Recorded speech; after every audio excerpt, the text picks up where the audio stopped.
ఈ రాజధాని యువకులు చెప్తున్నటువంటిది. యువకులు మాత్రమే కాదు, రైతులు, పిల్లలు, పెద్దలు, ఇంట్లో పండు ముసలి వాళ్ళు కూడా రాజధానికి భూములు ఇచ్చినటువంటి వాళ్ళంతా ఎదురు చూశారు.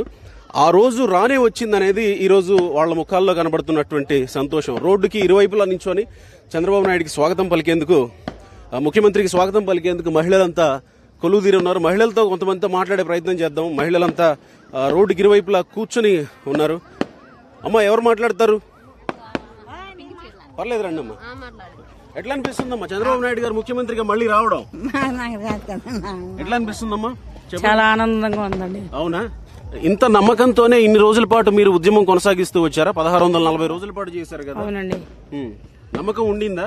నమ్మకం ఉంది. అంటే నమ్మకం ఉంది. జగన్మోహన్ రెడ్డి 5 సంవత్సరాలు పరిపాలించిన తర్వాత ఏమీ చేయలేదండి. అంతే, మాకు పరిపాలన ఏం చేయలేదండి. కనీసం ఒక రాయి పెట్టి గాని ఒక సిమెంట్ గాని వేసినట్టు ఏమి మాకు పరిపాలన ఏం చేయలేదు. చంద్రబాబు నాయుడే మళ్ళీ ముఖ్యమంత్రి అవుతాడు, రాజధాని కావాలండి. ఆయనే పాటు 5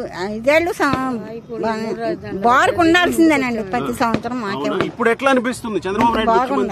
ఇప్పుడు బాగుంది. చంద్రబాబు నాయుడు గారు వచ్చిన తర్వాత ఇప్పుడు డెవలప్మెంట్ స్టార్ట్ అవుతుందని అనిపిస్తుంది. మా పిల్లలకి ఫ్యూచర్ ఉంటుందని మా నమ్మకం. ఇన్ని రోజుల పాటు రైతులు ఉద్యమం చేస్తూ వచ్చారు కదా, ఇప్పుడైనా ఇక కష్టం లే, రాజధాని అవదేమో అని లేదు. మాకెప్పుడు అటువంటి అపనమ్మకం లేదు. మాకెప్పుడు నమ్మకం ఉంది. ఎందుకంటే జగన్ గారు వచ్చారు కానీ ఎటువంటి డెవలప్మెంట్ లేదు. అతను గవర్నమెంట్ పోతుందని మాకు నమ్మకం. అవునా? మీరు చెప్పండి అమ్మా, ఎట్లా అనిపిస్తుంది మీకు? బాగా సంతోషంగా ఉంది, బాగా హ్యాపీ. పోతాడని మాకు నమ్మకం. ఆడవాళ్ళు నేర్పించిన వాళ్ళు ఎవరు పైకి రాలేదు, మాకు నమ్మకం, గ్యారెంటీ. అందుకే ఇన్ని రోజులు కూర్చొని చేసాం. మీరు దేవతల వైపు ఒకసారి పాదయాత్రలు, తర్వాత 45 రోజులు చేసాం. తన్నులు తిన్నాం, అన్నం తినలేదు, అన్ని అవసాట్లు పడ్డా మేము తిరుపతి దేవుని చూసాం. మళ్ళీ పోయి వస్తాం. మళ్ళీ ఇప్పుడు కూడా ఓకే, మీరు కోరుకున్న కోరిక నెరవేరినందుకు మళ్ళీ వెళ్తాం. ఓకే, రేపు అరసి వెళ్లి సుఖం బాగా కష్టపెట్టాడు కదా, అక్కడ కూడా వెళ్ళి మొక్కు తీర్చుకొని వస్తాం. చంద్రబాబు నాయుడు గారు నిన్న ఎన్డీఏ సమావేశంలో అమరావతి రాజధాని అనే ఒక మాట పలికినప్పుడు మీకు ఎట్లా అనిపించింది? బాగా సంతోషంగా ఉంది. బాగా కష్టపడితే మాకు పంట ఎట్టొచ్చిద్దో, పంట వచ్చినప్పుడు ఎంత సంతోషపడతామో అంతకు 3 రెట్లు సంతోషపడ్డాం. ఇది రైతు అంటే ఇది పంట, ఏ అంశాన్నైనా పంటతో ముడిపెట్టి ఆలోచిస్తారు రైతులు అనడానికి ఇప్పుడు పెద్దామె చెప్పినటువంటిది. పంట చేతికి వస్తే ఎంత సంతోషిస్తామో చంద్రబాబు నాయుడు ఆ మాట చెప్పిన తర్వాత అంత సంతోషించామని చెప్తున్నటువంటిది. ముఖ్యమంత్రి కొద్దిసేపట్లోనే రాబోతున్నారు. ఒకవైపు టపాసులు పేల్చి సంబరాలు చేసుకుంటూ ఉంటే, ఇంకొక వైపు రైతులంతా రోడ్డుకి ఇరువైపులా కూర్చొని బాబు గారికి స్వాగతం పలికేందుకు ఎదురు చూస్తా ఉన్నారు. మాట్లాడతారమ్మా, ఎట్లా అనిపిస్తుంది? చాలా నవ్యాంధ్రకి 2వసారి ముఖ్యమంత్రిగా చంద్రబాబు గారు స్వాగతం పలుకుతున్నారు ప్రమాణ స్వీకారం చేసి. మేము చాలా చాలా ఆనందంగా ఉన్నాము. 5 ఏళ్లు ఈ జగన్ గారి పాలన మామూలుగా లేదండి. రైతుల మీద, మహిళల మీద, ఆయన మీద ఎన్నో నిందలు మోపాలని వాళ్ళు అనుకున్నారు. కానీ నిండు పున్నమ నాటి చంద్రుడికి ఒక మచ్చలాగా ఈ జగన్ రెడ్డి పాలన వల్ల ఆయనకు ఒక మచ్చబడింది. చరిత్రలో అది చాలా ఆయనకి విలువ తెచ్చేదిగా ఉంటుందండి. ఈ రాజధాని చరిత్ర గురించి ఆయన బాగా, అంటే నవనగరాలతో కూడుకున్న రాజధాని ఇక్కడ నిర్మించి ఆ పున్నమనాటి చంద్రుడికి ఒక మచ్చబడింది.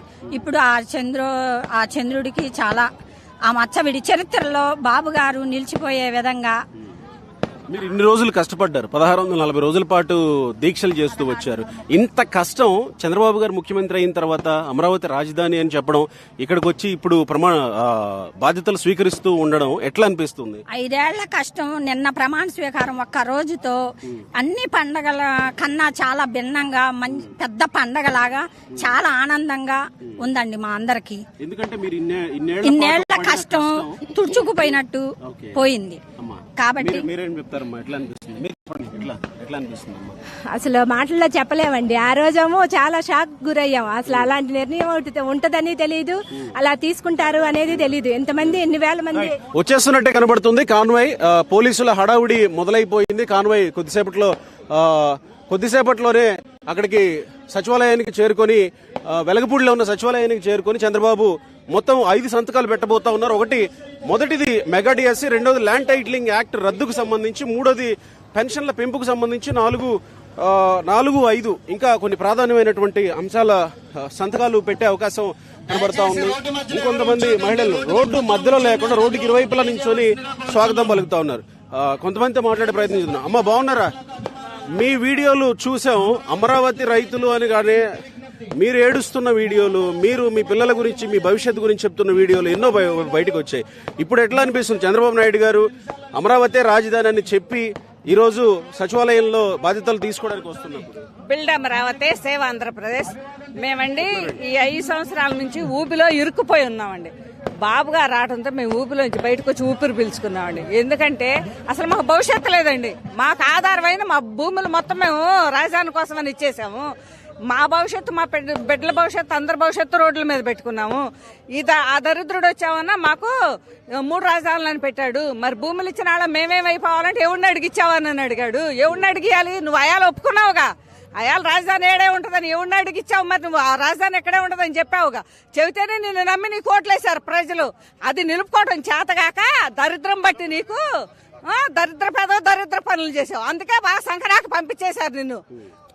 ఇలాంటి పరిస్థితి వస్తుందని మీరు ముందే అనుకున్నారా? మీకు ఒక నమ్మకం ఉండిందా మళ్ళీ చంద్రబాబు నాయుడు గెలుస్తాడని? వస్తాడని మాకు నమ్మకం ఉందండి. ఎందుకంటే రేమో మేము పడ్డ బాధలు అటువంటి ఈడు పెట్టిన మమ్మల్నే కాదండి, 29 గ్రామాల రైతులనే కాదు అన్ని ప్రాంతాల ప్రజలను అలాగే హింసించు చండశాసనంలాగా హింస పెట్టాడండి.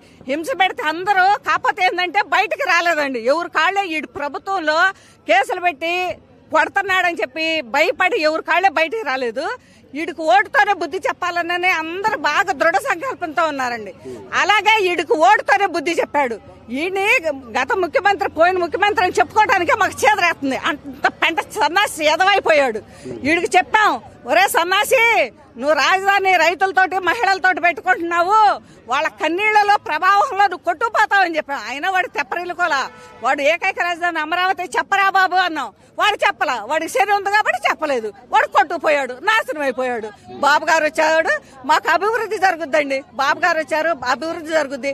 మా బిడ్డల భవిష్యత్తు, మా భవిష్యత్తు, 5 కోట్ల ఆంధ్రుల ప్రజలు అందరూ బాగుపడతారు, అందరూ సంతోషంగా ఉంటారు. మీ పూజలు మీ పాదయాత్రలు ఇవన్నీ ఫలించాయి అనుకుంటున్నారు? ఫలించాయండి. మేము మా మొక్కులు ఇంకా ఇక్కడి నుంచి వరుసన మొక్కులు తెరుచుకుంటామండి. మేము ఇక్కడి నుంచి ఆల్రెడీ మొదలు పెట్టాము. మళ్ళీ వెళ్తామండి. మేము వెళ్లకుండా మీకు ఆల్రెడీ కోరికలు తీరాయి కదా, మీరు అనుకున్నది నెరవేరింది కదా. చంద్రబాబు నాయుడు గారు ముఖ్యమంత్రి అయ్యారు, అమరావతి రాజధాని అంటున్నారు, మళ్ళీ వెళ్తారా అని? వెళ్తాం మేము. ఇప్పుడు మళ్ళీ రేపు సోమవారం పెట్టుకున్నామండి. మేము తిరుపతి వెళ్ళి మాకు అందరికీ మొక్కులు ఉన్నాయి, అందరం మొక్కులు తీర్చుకొని వస్తాం. మేము ఇవాళ ఈ మాత్రం ఊపిరి పీల్చుకొని ఉన్నామంటే పైన నా దేవుడు న్యాయస్థానాలేనండి. మీడియా వాళ్ళండి ముఖ్యంగా వాళ్ళకి చేతులు ఎత్తి దండం పెట్టాలి, వాళ్ళకి పాదాభివందనాలండి. మీడియా వాళ్ళందరికీ కూడాను మేము పడుతున్న బాధలు 5 కోట్ల ఆంధ్రులకు అందరికీ తెలిసేటట్టు చేశారు వాళ్ళు. బిల్డ్ అమరావతి సేవ. రైట్. కేవలం పెద్ద రైతులు 10 ఎకరాలు 20 ఎకరాలు ఇచ్చిన రైతులే కాదు, అరెకరాలు వాళ్ళకున్న కొద్దిపాటి స్థలాన్ని కూడా రాజధానికి ఇచ్చి రోడ్డును పడినటువంటి మహిళా రైతులు. అమ్మ రండి, ఏం చెప్తారు? ఈ రోజు చంద్రబాబు నాయుడు గారు వచ్చి ముఖ్యమంత్రిగా బాధ్యతలు స్వీకరించబోతున్నారు. బాబు గారు ఎప్పుడైతే నారా చంద్రబాబు నాయుడు అనే మాట ఎప్పుడైతే మేము విన్నామో, మేము ఈ 5 సంవత్సరాల నుంచి ఈ నరకాసురుడి రాజ్య పరిపాలనలో మేము పడిన బాధలన్నీ ఆ నిమిషంలో మేము మర్చిపోయామండి. పట్టరాని ఆనందంతో మేము సంతోషంతో ఉన్నాం.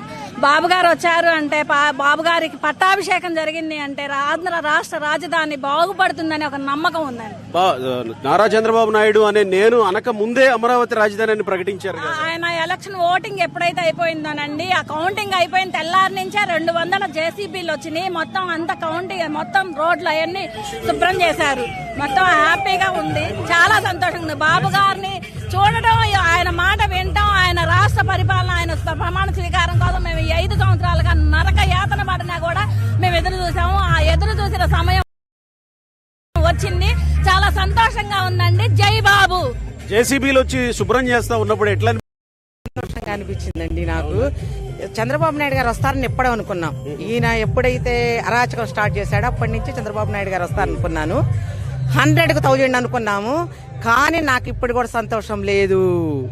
ఎప్పుడైతే రెడ్ బుక్ తీస్తాడో, ఎప్పుడైతే కొడాలి నానిని కొడతాడో, ఎప్పుడైతే వల్లభనేని వంశీని చేస్తామో ఆడవాళ్ళం పోయి ఆ రోజు సంతోషపడతా. ఆ రోజు నేను అసెంబ్లీలో చంద్రబాబు నాయుడు ఏడుపుని చూశాను చూడు, ఆ ఏడుపు వాళ్ళు ఏడవాలి, వాళ్ళు అసలు ఇక్కడ లేకుండా పోవాలి, అసలు వాళ్ళ కాళ్ళు చేతులు పడిపోవాలి, పడిపోతాయి. వద్దులేండి శాపనార్థాల వరకు పడిపోవాలండి, పడిపోవాలి. మేము పడిన కష్టం మేము ఏడ్చాం. ప్రతి ఒక్క వ్యక్తి అండి, రాజధాని రైతులను చేసింది ఒకటి, అందరిని ఏడిపించాడండి. అన్ని రావాలి. రెడ్ బుక్ ఏ రోజైతే తెరుస్తారో ఆ రోజు సంతోషపడతాం మేము. అప్పుడు దాకా సంతోషం లేదు. చంద్రబాబు నాయుడు వచ్చిన సంతోషమే. వాళ్ళని గుడ్డలు ఇప్పదీసి విజయవాడ మొత్తం తిప్పిన రోజే సంతోషపడతామండి. మీకు ఇంకా చాలా మంది రోడ్ల మీదకి వచ్చేసారు. ఆల్రెడీ చంద్రబాబు వస్తున్న విజువల్స్ మనం చూస్తా ఉన్నాం. బయలుదేరి వస్తా ఉన్నారు.